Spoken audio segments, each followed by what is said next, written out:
Beautiful job. Now, that brings out a point that is bugging me. These defensive men are picking up fouls, which is totally unfair. Now, first, before we go into this, I want to introduce these fellows out there demonstrating. Paul Silas of the Boston Celtics, Elvin Hayes of the Washington Bullets on offense, along with Paul. Wesley Unseld, also from the Washington Bullets. Mike Reardon, also from the Bullets, on offense. And Clem Haskins playing the defense. Now, do that again. Go ahead. All right. Did Wes Unseld hit that man hard enough to knock him down? What went through your mind, Mike? What was your purpose in making that pick? Initially, I was trying to free my teammate, Elvin Hayes, here for a jump shot or a move to the hoop without the ball.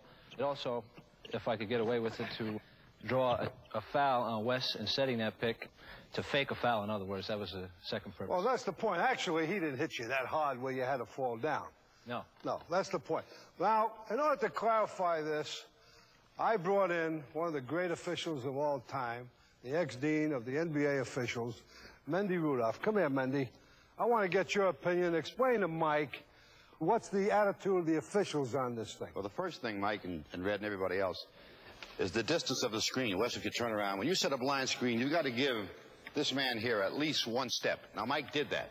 But on the other hand, as soon as contact came, Mike went and did some Hollywood acting. And the best thing the officials can do in this case, Red, is to ignore the play and don't even call it. Now, remember, coaches today in high school, college, and pro are teaching the players how to fall. This is unreal. They're teaching them how to fall. They teach the defense how to fall. In this case, he's on the offense. They're teaching him how to fall. All right, here's another example. Come on, Mike. Show him what I want to do. Now, watch Mike dribble. Elvin Hayes is going to set a pick. He changes his mind. He starts to drive. Now, what happened? Did he go into Clem Haskins, or did Clem Haskins block him? Mendy, what's your opinion? What happened? Here again, it was a great acting job by Clem Haskins. Now, the contact between Mike and Clem was totally incidental, Red. And again, the officials on this play should ignore it totally to eliminate this kind of acting in our game. If they're smart again to stop it early in the ball game, call the blocking foul on this man right here, and he'll stop falling on the floor and picking up splinters on his backside. Well, I happen to agree with you. I mean, I'm very, very much opposed to this type of basketball. All right, let's go into another one. Mike, take the ball. Clem, you're guarding Mike. Elvin is in deep.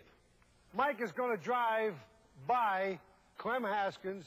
Now watch Wes Unseld. This is very important. Watch this.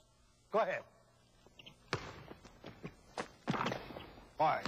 Now, on a play like that, Wes Unseld stood there and took the block. Now, Mendy, you saw that. How do you feel about that play? Again, it depends upon where Mike is, and on that particular play, when Wes Unseld set up the block, Mike had left his feet, and on that particular play, this is an illegal block by Wes Unseld, and the foul should be called against Wes, giving Mike probably a three-point play. Why? We've got to stop this sort of play in the NBA. Exactly. You can ignore this foul if you care to, but certainly don't call the offensive foul. This segment is not aimed at referees, believe me. It's aimed at coaches. It's aimed at players. What are we going to do about it? Let's clean this thing up. Let's not hurt the game.